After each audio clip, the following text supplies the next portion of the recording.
good to go now. And thank you everyone for coming to this sharing session. And I'm Injie from MLDA, and this is our company sharing session from our sponsors. So now I will pass my time to Prana from TikTok. Thanks, Injie. Hi, everyone. My name is Puvana, and welcome to TikTok's presentation. My co-host today is Tuan Hong from the data team. Together with him, we will be going through a couple of key areas. So I will be taking you through Insight to TikTok. Tuan will be sharing with you a little bit more about data AML team, and then we'll take a couple of questions from there.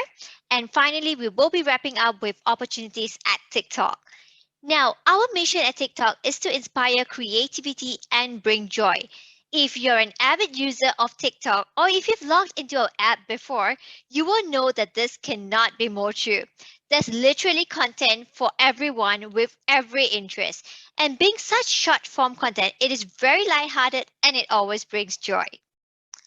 Now, not only is that true towards our mission and our users, the fact that we have created a global team where individuals have such a high impact on users across the globe at a global level really shows that the mission translates throughout our offices and people as well.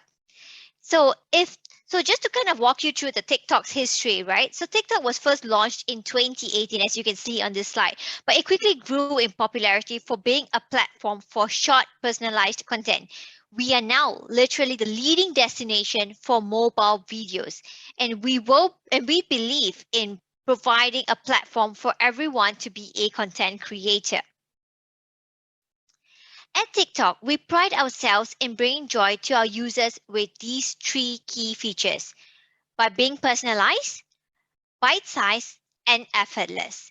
Being bite-sized and effortless is quite self-explanatory, right, for those who especially have used the platform. Hence, I want to really emphasize on being personalized here. Our team takes pride in providing the most suitable content depending on user preferences to make sure that each experience is specifically catered to that particular individual. This really helps us to make sure that the experience is more enjoyable for each and every single individual based on their respective preferences. Right, and with such amazing and easy to navigate interface, it is no wonder that our base can grow within such a short period of time. These achievements for the brand also means that the effort and the reach of the work of every single individual at TikTok is just so much more impactful. So what is life in TikTok like? Besides having fun, we are also really truly care about diversity. So I'm just going to take you through our corporate values in a very short high-level overview. So we have 6 corporate values that guide us on our day-to-day basis. We have aim for the highest, champion diversity and inclusion, always day one, which means that you really truly embody the learning spirit right from day one, and you continue to carry that through your day-to-day work and scope of activities. Be open and humble, be always open to feedback, be grounded and courageous, and finally, be candid. So what is our working environment like? At TikTok, we have one common purpose, right? We really want to bring our best selves to work every single day. So if we take a look at these pictures here, you will notice that we have a whole series of activity to make sure that every single individual at TikTok feels like they truly belong to TikTok right from day one. We have onboarding packs for everyone on their day one to welcome new joiners to our family. We also have family day as well as wellness activities for our employees and even team building activities for people of similar interests to gather together and kind of share their joy in specific activities. So with that, I'm now going to hand over to Tuan. Over to you, Tuan. Okay. Good afternoon, everyone. I'm Tuan Hoàng. I'm from the Data Applied Machine Learning Engines and Dedupe department, and I'm from the deduplication team. Next slide, please. Yeah, next slide. Yes, as you may know, our TikTok mission is to inspire creativity and bring joy to our communities. But copycat contents and non-original contents had very bad impacts on the ecology of our platform. A little bit about definition: the copycat content is the content that is copied from other users in TikTok. And non-original content is a little bit more general. It's basically it includes all the contents that are not created by the upload users. So those copycat content and non-original content has negative impacts on the positive expectation of enthusiasm content generators as they reduce their reputations, and new content generators also might hesitate to join our communities. Other users also might have less interesting content to enjoy because easy to copy video will flood our platform if they can go uncontrolled. So they can jeopardize the foundation of our platform originality in TikTok. So our roles at the deduplication team is to develop the system and models that to detect those cases to eliminate the copycat content and non-original content in our platform. Our pilots will provide the output for the recommendations and the trust and safety control teams. Generally speaking, when our models detect non-original videos, I can safely say that those videos will be less likely to recommend to other users. So it will have minimal impacts on our communities. In some cases, if the video contains is not appropriate, those videos will be removed completely from our TikTok platform. Next slide, please. We have two systems for the deduplicating the copycat content and the detecting non-original contents. For the deduplication process, our pilot generally consists of four main components. The first one is the feature extractions. For this, for example, for the visual domain, we extract frame level features at certain FPS, frame per second. Then given the set of features for the input TikTok video image, we call it query. Then we will append the features into a database and then search the extracted feature in the corresponding database to record the potential candidate, potential copycat candidates videos from our database. Then in the next step is the re-ranking step. Given the list of the candidates from the search step, we use our deep neural network model to compute the similarity score between the query and the candidate symbols. So we use for this we also reuse the features in the feature extraction step to compute the similarity score. And finally, the final step is gestures. It's basically a classification model using gradient boot decision tree or deep neural network models to finally combine the information from the re-ranking step and some metadata from the users and some metadata of the videos and also some business rule to give the final output. Generally, it includes the list of candidate videos and their respective score. So the recommendation and trust and safety team and can consume this information and make the appropriate action for the videos. Yes, next slide, please. Now I will go a little bit into the details of the deduplications process because our scale is very large. So we need to use a two-stage approach. For the first stage, it's applied to all the video posted into TikTok. Because we have a large number of video posted uploaded every minute. So we need to use a simple fast model, which have high throughput and low latency to record videos, which are almost the same with small coverage or slide editing. For this, we maintain the database of all the TikTok videos included published in the last 2 months and all popular TikTok videos of the last 2 years.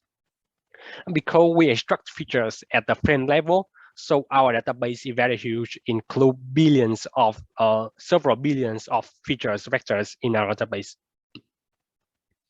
So we need, so that's why we require a fast model. For the feature extraction, we use fast and informative handcrafted features for the record step, such as local binary patterns, LBPs, discrete Gaussian transforms, or sub features. For the re-ranking step, we also use lightweight and shallow CNN models. So overall, this pipeline is very fast, efficient, but it can recall a large number of copycat contents. And you can see in an example in the right-hand side. This is the one example of the copycat contents we detected in our platform. With the first image on the front on the top rows, on the top left rows is the original videos, and we can detect the other videos with a very high similarity score, and why it takes a lot very fast and few resources. Next slide, please.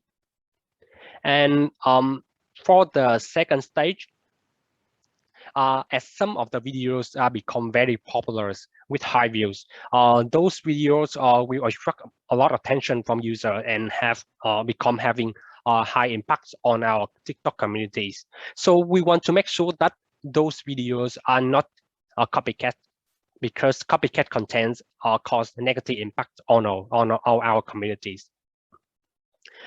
So for this, we use powerful models.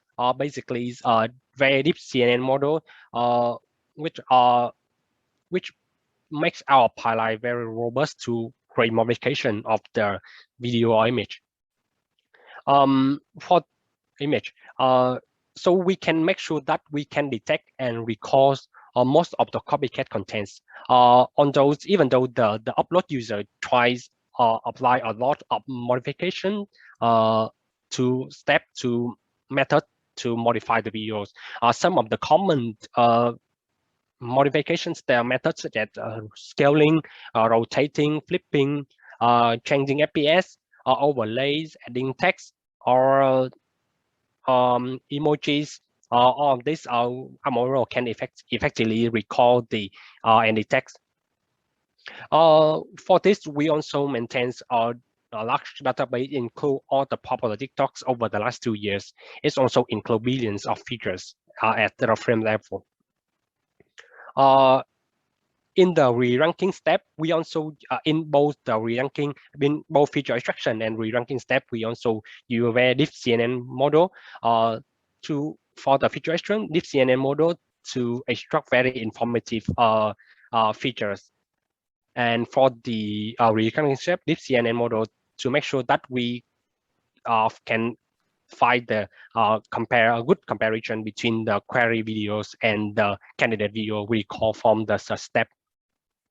Furthermore, not only we using the vision model, we also leverage other multimedia types to make our system even more robust, such as we use audios, text from OCRs or from caption, what comments, also watermark in the videos, etc. That's the fuse we combine all of the multimedia outputs to produce the final output to make our system be very robust. Next slide, please. That's all about the duplication. For the non-original content detection, this is the supplementary to the deduplication. In the deduplication, we can scan the TikTok posted videos against our database to see that if the videos are copycat or not. But we also don't want our users, TikTok user, to copy the video from other sources, such as from news, movies, or sport events, and posting those videos on TikTok, as the behavior also had negative impacts on the original content creators. Anyway, we still have some exception if the user provide a deep processing for the videos and create new value for the create new value for the video that is appreciated by the TikTok communities. For this, because we don't have the database to compare the new videos against, so this model is very challenging. And basically, we consume a lot of information from multiple models and features. For example, for features, so for visual, for visual, we have the dedupe output. We can have also the tagging output. Basically, it's the classification of the video category, such as is it movie, or advertise, or sport event, etc. And we also extract audio features. And as similarly, we have text features from hashtag, caption, OCR text, and comments. We also use a lot of metadata, such as user types. Is it a normal user or professional user, professional content generator? Where is the countries of the users, a number of followers and following counts, and many more metadata features. Finally, we use a gradient boost decision trees model to combine all the information we have to produce the output and to detect to classify if the videos is non-original content or not.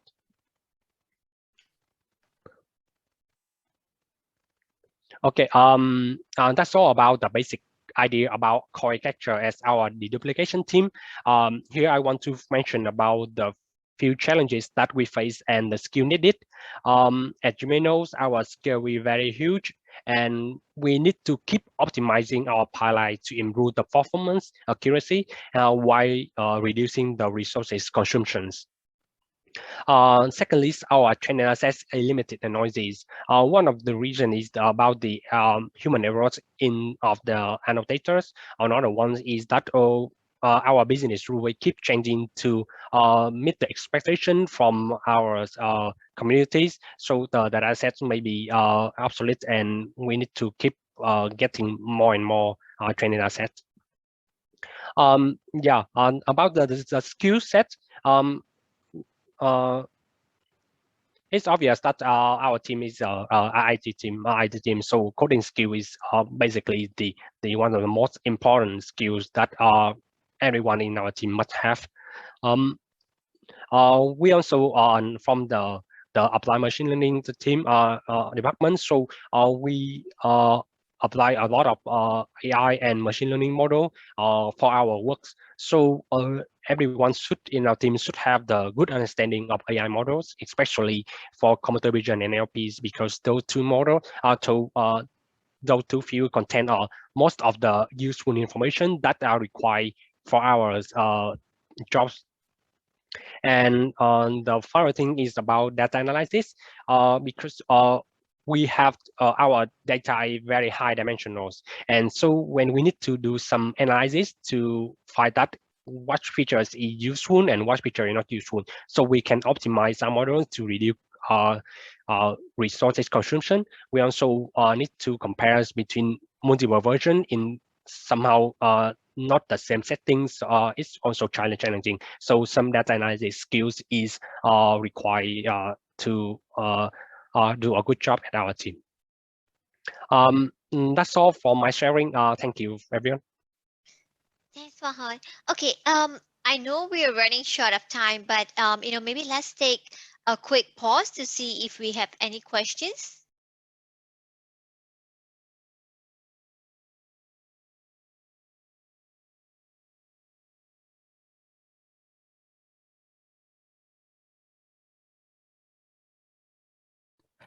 Yes, I think there's one question from our audience. So LD asks, so the pipelining being shown is somewhat like Microsoft Photo DNA, like hash is resistant to modification of file, but for video instead of image. I think this on the technical question. So, Tuan Hong, maybe you would like to take that?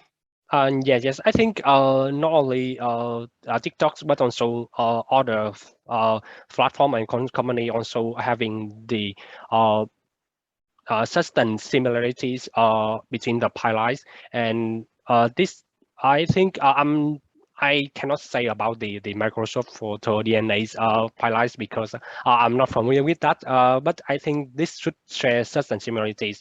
And just one more point. Our platform is not only for videos. We also have videos and also image and also audio. Also, we have multiple types of media, not only for video only. Thanks, Wahang. Adil, I hope that answers your question. Okay, so I do see that we do have a question from perfect. So I do see that we have a question from Japping as well. So Japping, your question is for intern need to publish top papers such as CVPR. Well, to be honest, at intern level, we are looking for fundamentally people who have basic programming language knowledge.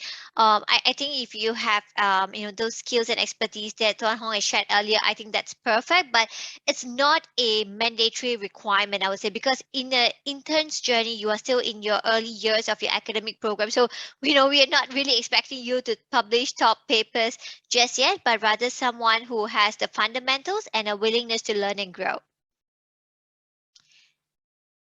Okay, so Japping, I hope that answers your question. Okay, then I do see that there's an anonymous question. Can you share hiring opportunities at TikTok for freshers? Absolutely. I'll be going to that in just a bit. Okay, so there's one more question. The slide says always day one. What does it mean? Now I'll take the question. So basically, always day one means you're always new to the organization. There's always something new to learn and look forward to. So that's the attitude that we need to have in our day-to-day job, because things move so fast and everything is so agile. You need to have the mindset to be willing to learn and grow each and every day. So that's exactly why we have that always day one attitude, where you're new to things, you are always willing to grow. Okay, and then we do have a question which says, for full-time opportunities, do I need to be a PhD to be a machine learning engineer at TikTok? Okay, it really depends, right? So we do have PhD positions as well. We do have roles for undergrads and postgrad students. So it really depends on which position that you're applying to. Naturally, at PhD level, we do look for people who have published more research papers and who do have a higher or niche level of skill set and capabilities. But it really depends. We do have opportunities across all levels at this point. Okay. I do see there's one question from Justin. Hi, do you have part-time internship opportunities for students who are available for 2 days a week?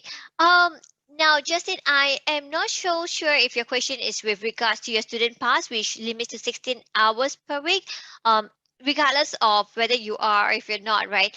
We do have part-time internship opportunities, but that's not for all teams, that's for some teams. So what you could do is that when you submit your application online, you could indicate that you're looking for part-time internships from this period to this period, and what is the total number of hours that you're available, and if there are specific days, which days are you available.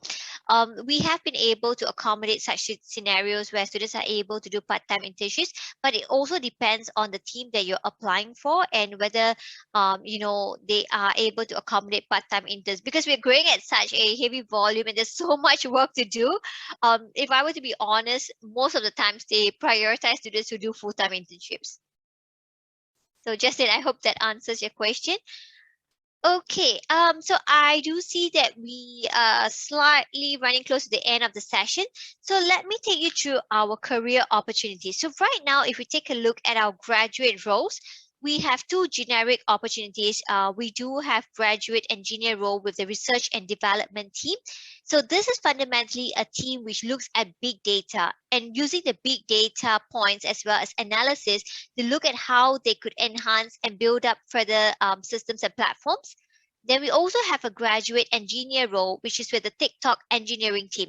So the TikTok engineering team basically looks at how they could enhance the stability and build up the capabilities of our existing systems and platforms. So it's slightly different in nature. Likewise, for these two areas, we do have internship opportunities as well. Now, so that you do not miss a chance to apply this position for these positions, I would highly recommend you to go to TikTok career page to submit an application as soon as possible, even if you're looking for internships, say early next year or summer internship. The reason why I say that is because these roles are especially open for all of you. Traditionally we do not open roles off season, but because we have this event that's taking place, we have made a special exception, and we have opened up roles. So this fundamentally means that during August time season, where we start looking for candidates and we start opening up our positions, as attendees to today's session, we will give you the first priority to go through the assessment process and be considered for our roles. So I would say almost that gives you the added advantage to be considered first for these opportunities. So those are some of our key roles. Beyond that, if you do want to stay connected with us, please do join us on our Telegram channel to kind of be updated on what are our upcoming opportunities and also when we'll be out there on campus. So that brings me to the end of our presentation. Thank you so much, everyone.